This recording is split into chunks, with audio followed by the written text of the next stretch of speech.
We're excited to announce that the doors are open for the SparkFile Blaze, our 6-month course in creativity. With Blaze, you finally have a space where your creativity, your vision, your self-expression comes first, where you can make a creative promise to yourself and keep it with the support of world-class coaches, energizing curriculum, and a kick-ass community. Here's what our clients have to say about it. This group is spiritually, emotionally, mentally supportive, creative, amazing, encouraging, life-shifting, and liberating. Uber talented, warm, thoughtful, lovely, wonderful people. I need a group like this to give me the kick in the ass that I need to start making the things that I want to make and do. If you're ready to consistently commit to your creativity, go to thesparkfile.com and check out Blaze. It all starts with a fun, no-obligation discovery call where we'll discuss your creative dreams. But don't delay. The doors are closing soon, and there is a fantastic bonus waiting for those who take early action. Go to thesparkfile.com to learn more. The SparkFile podcast may contain profanity and other adult content. Please use your discretion. When I bump into something that inspires me, I dump it in my SparkFile. Could be something that I want to make or how I want to be. I pump it in my SparkFile. I jump into my SparkFile. Let's open up the SparkFile. Welcome to the SparkFile, where we believe that everyone is creative, but smart creative people don't go it alone. I'm Laura Camion. And I'm Susan Blackwell, and we are creativity coaches who help people clarify and accomplish their creative goals. Know that just by listening to this podcast, you are joining a warm and wonderful clan of creatives. But you also may be asking yourself, what exactly is a SparkFile? A SparkFile is a place where you consistently collect all of your inspirations and fascinations. Every episode, we're going to reach into our personal SparkFiles and exchange some sparks. And from time to time, we're going to talk to some folks who spark us too. And your mission, should you choose to accept it, is to take some of those sparks of inspiration and make something of your own. So without further ado, let's open up the SparkFile. Laura Camion. Oh, Susie Blackwell. Can you believe it? Podcast day. Not only is it podcast day, it's season finale day. Season 5 finale, baby. Season 5 finale. I can't believe it. Finale. There you go. That's some strong branding. What I'm here for. It's what I'm here for. My speciality. Laura Camion. Oh, Suze, it's hard to believe. We have a little tradition around these parts where we like to do a little look back at our favorite episodes of the season. Yeah. My favorite of yours, your favorite of mine, and each of our favorites that we sparked. That is right. We do that. Before we do that, and I'm down for it. I'm excited. Let's do it.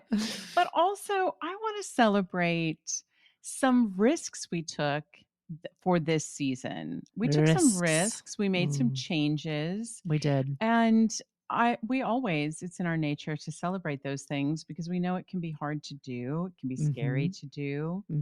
And so this season, we did a few things. I think the biggest thing is we made our episodes shorter. Yes. Which was great in a lot of ways.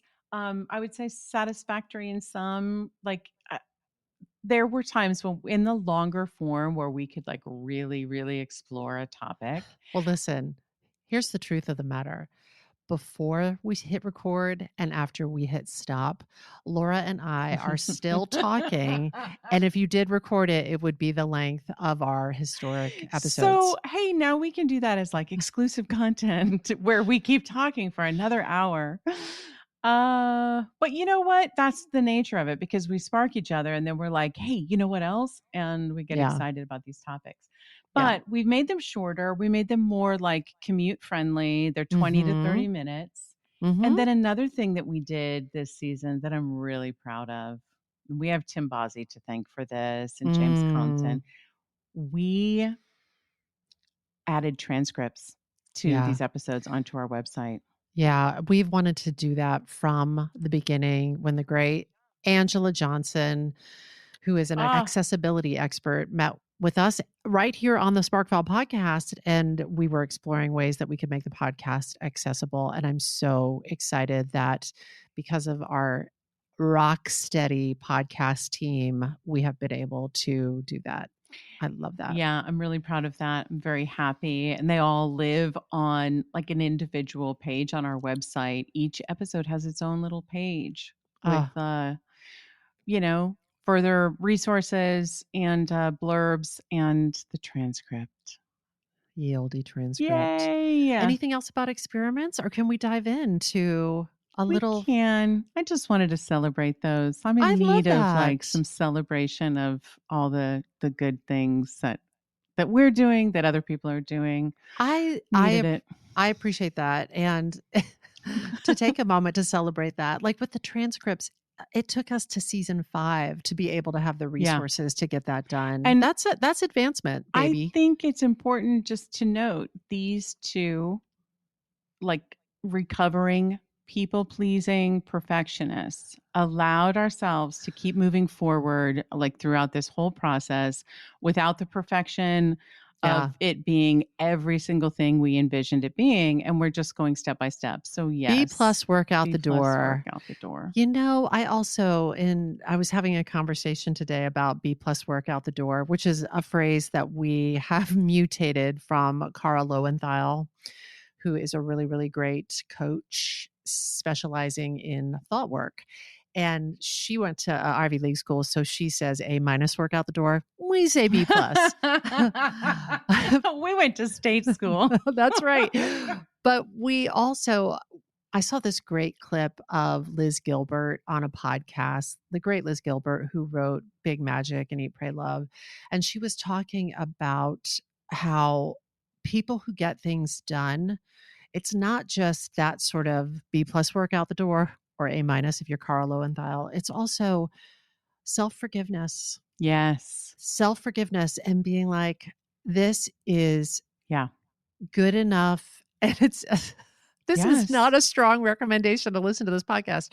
But for example, being able to launch the podcast, and when we had the support and the resources, we were able to add the transcript piece, which is really, I know that these dreams may seem very mundane to you, listener, but that's something we dreamed of from the launch. And so it took us years to get there. But that, self-forgiveness is important, across the board in terms of all of our creativity, to allow ourselves to be like, well, that isn't the best that I've ever done, and it isn't the best I'm ever going to do, and I just need to keep going. It's the draft for today. Yeah. And I think that's true of some of the, we'll get into our favorite episodes, but honestly, that's true of some of our episodes where we're like, wow, I didn't quite hit the mark on that one. That one didn't live up to what I wanted it to be in my mind. What if we did we did a post-mortem to season 5, and we were like, here's our notes for ourselves.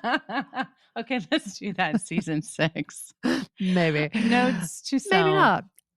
Can we share each other's favorite episodes? Yes. May I go first? Oh, please do. I want to tell you that of the many quality sparks that you presented to me throughout the course of season 5, there were actually 2. I couldn't pick one favorite. Wow. So I picked 2 favorites. And they were Moral Distress Signal, where I learned the term moral distress from you, and Join the Joiners, where you explored the research and the work around the importance of community. Oh my gosh. Thank you. Thank you. I am proud of those, and they feel particularly resonant right now. I think that's why they were really sticky for me. Number one, moral distress. That episode and you defining that term gave language to something that I have felt, many of us have probably felt, but it articulated it, which is so helpful. Sometimes just having language for something and being able to communicate it and having somebody else go, yes, that makes sense, it unlocks something. So I love that. I felt that when I discovered that term. Personally, I felt that I was like, thank you. That describes it. And now I understand why. Like, it's more than just anxiety. It's more than just anger. It's more than just confusion. It's all of these things and all mixed in with powerlessness. So for people that are too lazy to go back and listen to that episode, Laura Camion, will you remind us of moral distress? Yeah, moral distress, it actually was originated in sort of the medical community when describing when a doctor or a nurse knows exactly what they need to do to help a patient or save a patient, but is powerless to do that based on rules, regulations, bureaucracy, legal, ramifications, etc. Yeah. And how frustrating and enraging that can be, that they're like, I know what to do. I can't do it. And this term then, especially over the pandemic, began to spread to a larger understanding in terms of our culture, and feeling outraged and angry and frustrated about what is happening in our government, what is happening in our communities around us, and feeling like we know, like if it were up to us, we know how we could help with more love and empathy and compassion for others, right? But we're powerless. We feel powerless. We're just watching this happen. And I wish that moral distress I wish we could reflect back and say, yeah, when you did that back in October, that felt really relevant. Not so much now. But unfortunately, I feel like it's only ringing like a bell, even louder now. Here we are. And join the joiners. If I can jump over to that favorite spark of yours, that feels super relevant because we are in, this time is Mr. Toad's wild ride. And I think it's going to be this way for quite a while. And to be able to cultivate and turn to community that feels safe and sane and uplifting feels so important, not just to combat the epidemic of loneliness that our nation is facing, but also to combat the batshit craziness that our nation is facing. So those two things have been like twin arm floaties, just kind of keeping me afloat. Suze, thank you. I'm glad you brought that up. And anyone who hasn't listened to that episode yet, shame on you. Yeah. Please do, because it really is research based how community will save us. Like in real life community right now, even on Zoom, if you do it right, people gathering together to play games, work together on a project, share common values, make art, join the Spark File. Like join the Spark File. All of it matters. And the fact that we have moved to such an online existence and an isolated society, there's research to state, like going back to the 1950s, we've seen the concept of community deteriorating, and we're seeing the results of it now. It has literally torn us apart and weakened our country. And I mean, just to loop in a couple other episodes thematically, but your reaching out episode had I felt such a kinship with that. It felt so relevant as well, like, because I think we're suffering from this isolation. Yeah.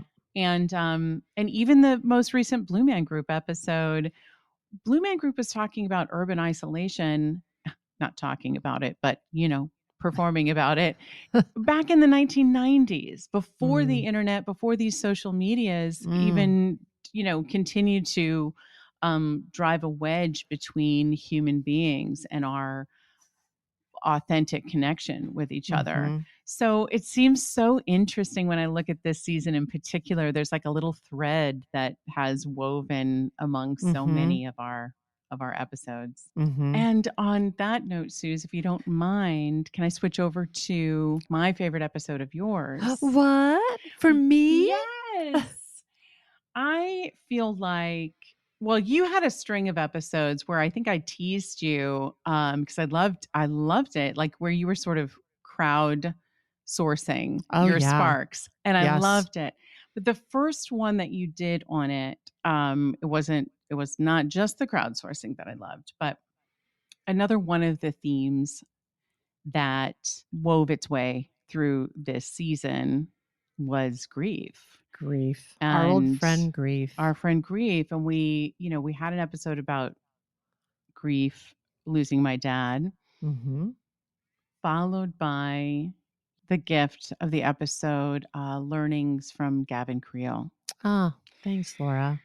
And I'm going to get choked up talking about it, but just it was the embodiment of when in pain and when in grief, how to pour it into the making of something beautiful, just a beautiful gift for others and a beautiful tribute to Gavin.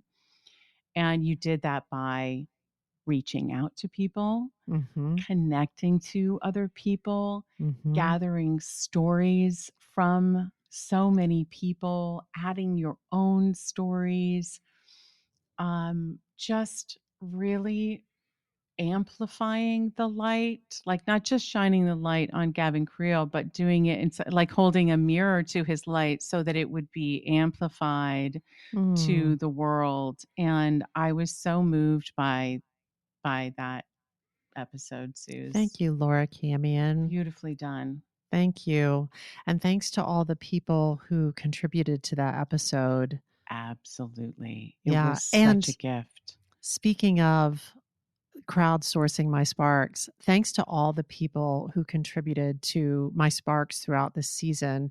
It was a fun game that I was playing reach out to people. Loved it. Because it's like when a teacher gives a good open-ended assignment, it's so fun and so surprising. The things that people came back with that were so unexpected and so delightful. So thank you for all of your contributions, the ones that made it onto the podcast and the ones that were just wonderful and shared on social media. It made it so fun. And I'm going to keep doing it. I'm going to keep doing it. Yeah, I hope you do. I may do it from time to time as well. So fun. It's so fun, and it makes me feel so connected, even in our grief. To know, as we talked about in the grief episode, it is not a process, but a presence that is going to float in and out of our lives at any given time, any moment. It's going to revisit both of us, our listeners. And so having these sort of what feels like kind of ongoing conversations with listeners and people in our world, it just makes me feel just all the more connected. Yeah. I loved it for that reason. So good, Susie. So good. What was your favorite episode that you did? I don't know if favorite is the one, but there's one. Sophie's Choice, baby. Sophie's Choice. Well, going all the way back, let me just tell you how I'm voting on the favorite. It's based on the thing that lingers with me. Sometimes it's like, things I wish I had said during that episode, but I don't think I did say. Yep. Or this idea just keeps spinning round and round. Yes. Maybe I need a volume 2. But way back, episode 1, certainty versus creativity. Oh my God. How could I forget that? That might also be a 3-way tie for me. I love that episode. The book, it came from the book Wellness by Nathan Hill. And there was one line in this book. And what makes me laugh about this is the briefest line in the book.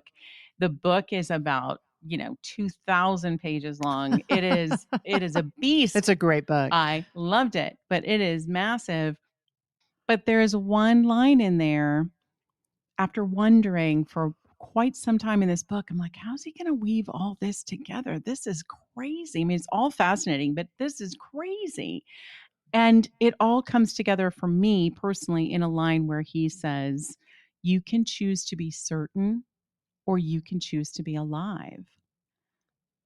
And I have ruminated on this.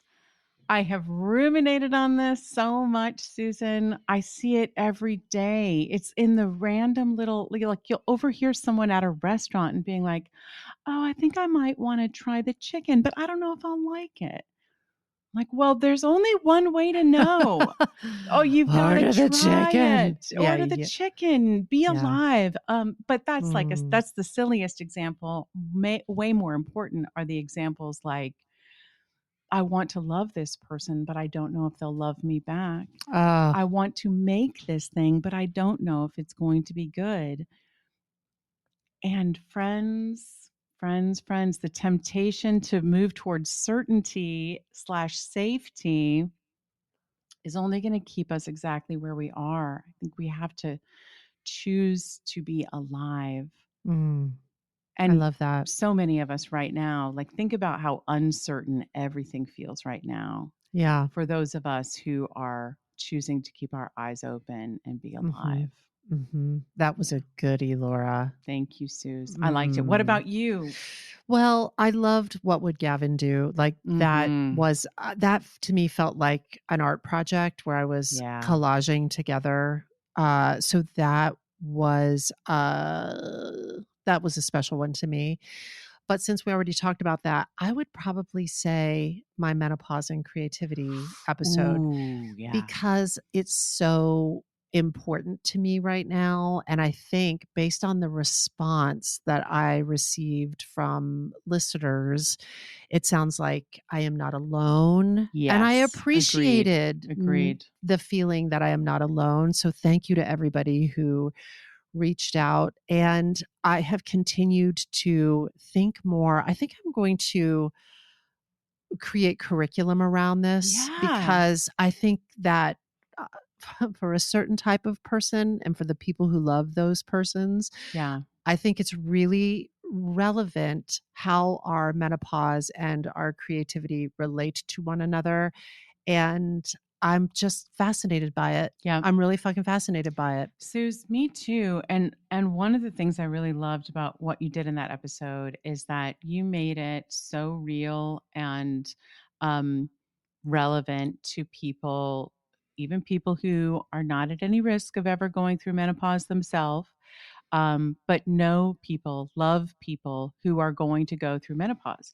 So it makes, to me, the way you shared that information, it makes it so much easier for people to have empathy for, my mom did go through a time where we all thought she had lost her fucking mind. Or, those years with mom were weird. Hey, is it possible mom was going through menopause and going through a really difficult time? Or how about that coworker down the hall that everybody is getting so annoyed with because A, B, or C,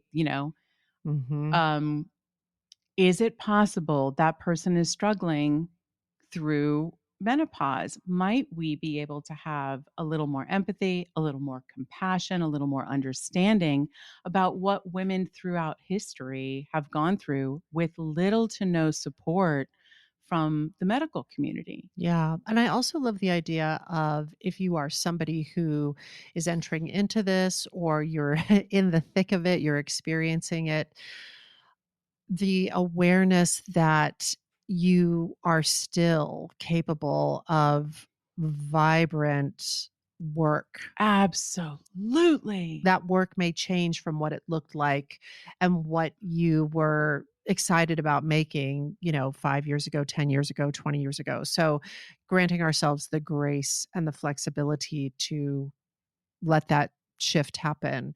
Yeah. So that was also a favorite of mine. And just like So a little update in case anybody cares. Yeah. I feel like since we recorded that episode, I have learned more. I have calibrated my medication with the help of my doctor, calibrated my medication so that I am feeling more and more myself. Mm-hmm. And so I just wanted to offer that to anybody who's listening who is despairing, because it can be a rough ride, that Mm-hmm. there is hope, and it requires personal agency and research and conversations and a really, really good doctor acting as your partner in all of this. But there's positive change available. Yeah. Yes, Susan, thank you for that, because I think you really did just now and also in that episode really offer hope. Hope. Hope. I have a few little baby updates. Tell me. Just little baby updates in our time remaining.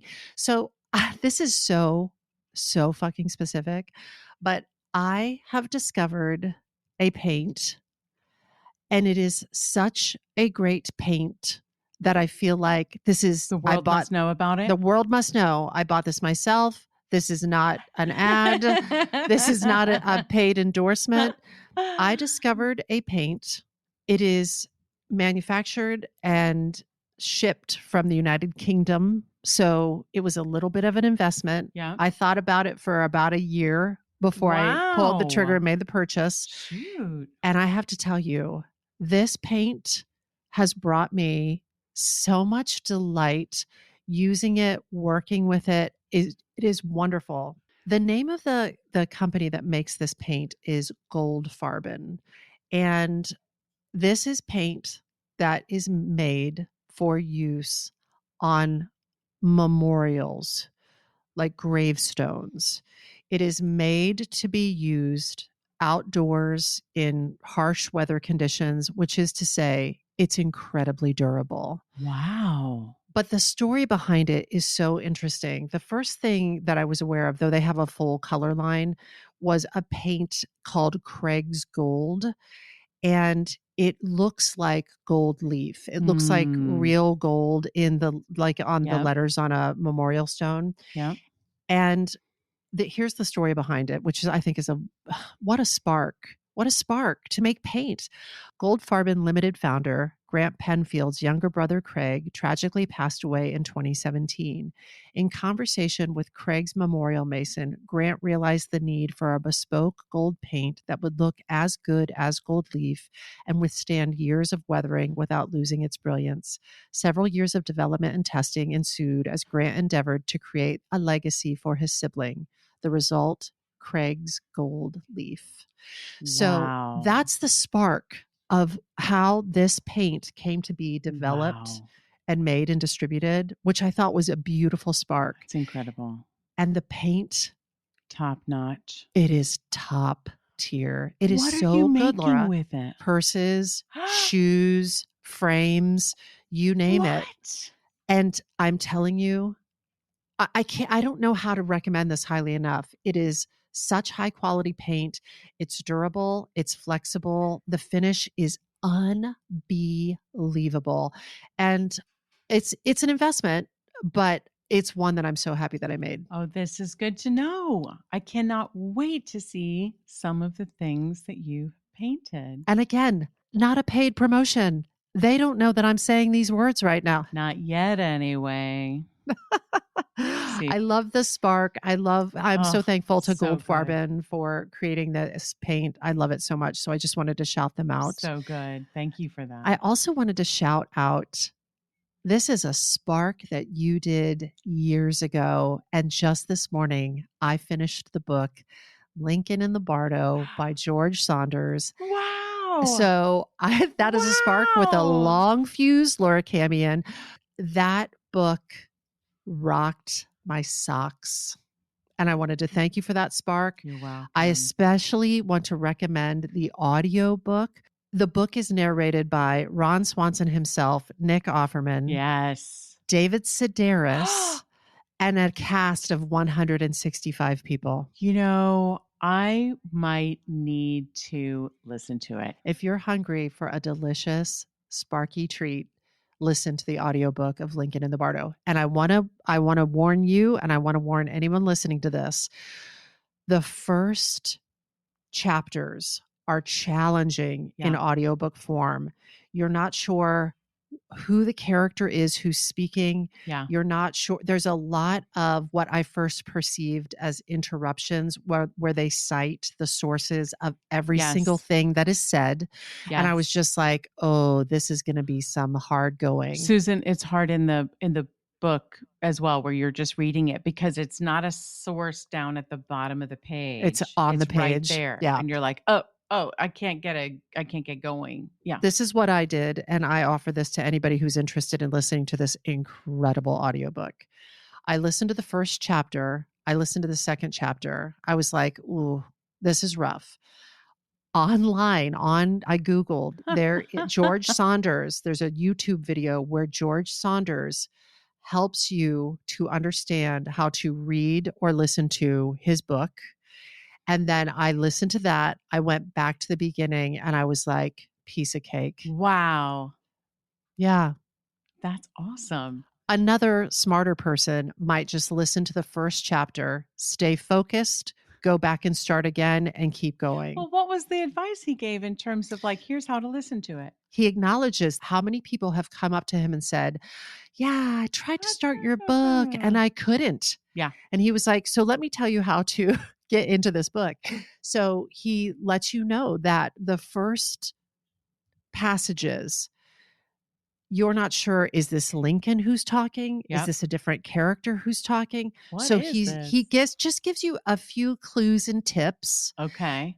To let you know how to take it in and Wow. what you're about to run into if you approach this book. It was a little bit like Shakespeare in a way. Once I got Wow. into the swing and the shimmy and the flow of it, Laura, I love this book. I'm so happy. And I have already gone back to the beginning and started to listen to it again. It's so good. Okay, I'm definitely going to listen to it after the book I'm listening to right now. That is awesome. Yeah. And I think it's incredible that you have been listening to it this week, unbeknownst to me, because I have been thinking about Lincoln and the Bardo, and in particular, the Bardo, quite a bit lately. Yeah. As we record this, we are heading into the final week of Blue Man Group at the Astor Place Theater in New York. And one of the things that I keep mentioning to Wes, just to talk for just one moment about endings and beginnings. Mm. The Bardo is that place between death and rebirth. And so to anyone out there who is feeling this, right now, like something is ending in their life, but the new thing has not yet emerged. You're just in the Bardo. We're just in the Bardo right now. We're in the liminal space. We're going to find our way, and the new beautiful phoenix is going to rise from the ashes. And for us at the Spark File, I mean, we actually have a new beginning that starts on February 6th.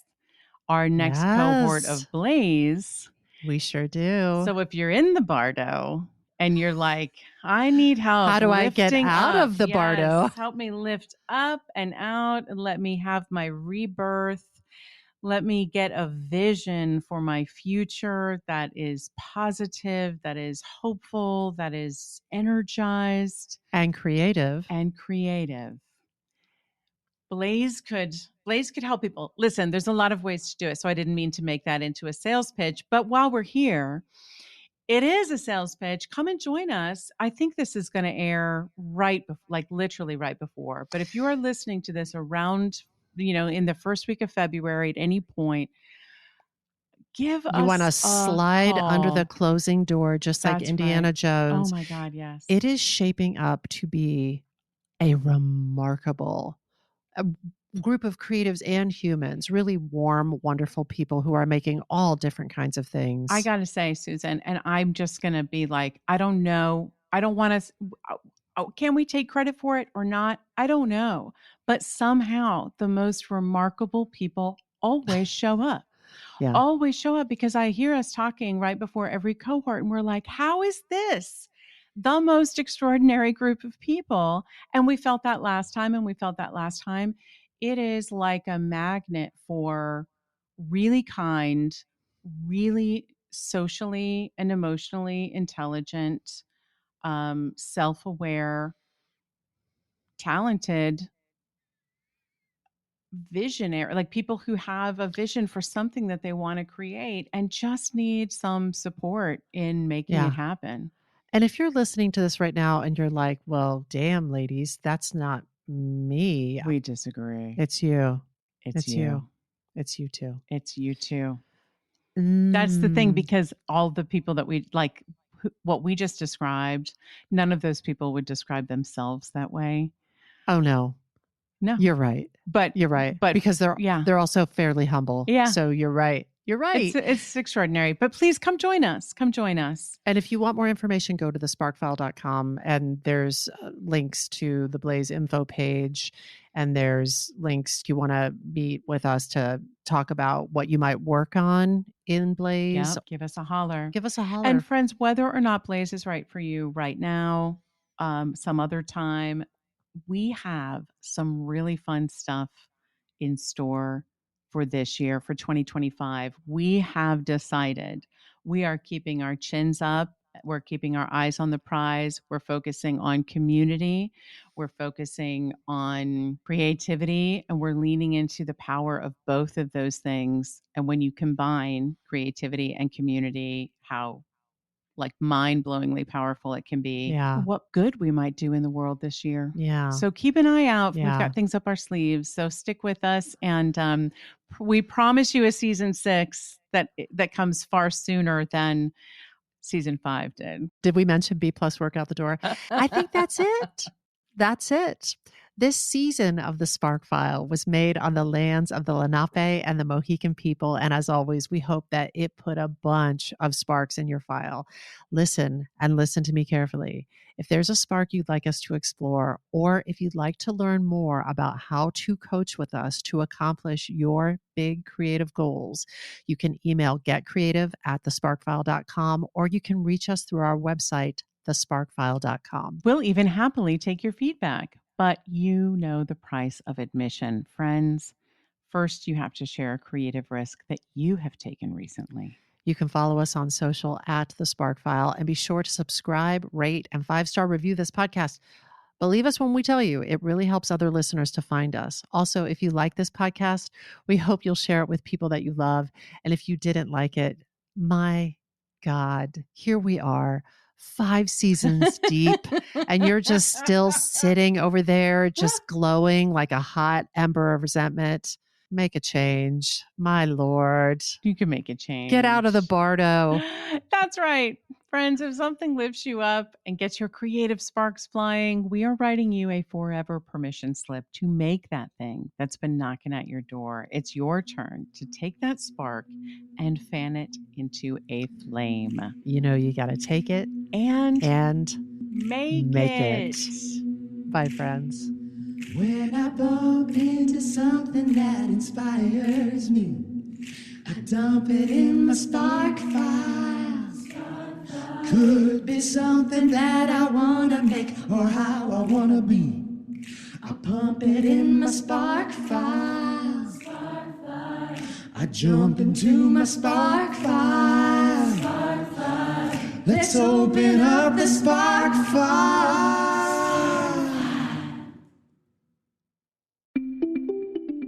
We're excited to announce that the doors are open for the Spark File Blaze, our 6-month course in creativity. With Blaze, you finally have a space where your creativity, your vision, your self-expression comes first, where you can make a creative promise to yourself and keep it with the support of world-class coaches, energizing curriculum, and a kick-ass community. If you're ready to consistently commit to your creativity, go to thesparkfile.com and check out Blaze. It all starts with a fun, no-obligation discovery call where we'll discuss your creative dreams. But don't delay. The doors are closing soon, and there is a fantastic bonus waiting for those who take early action. Go to thesparkfile.com to learn more.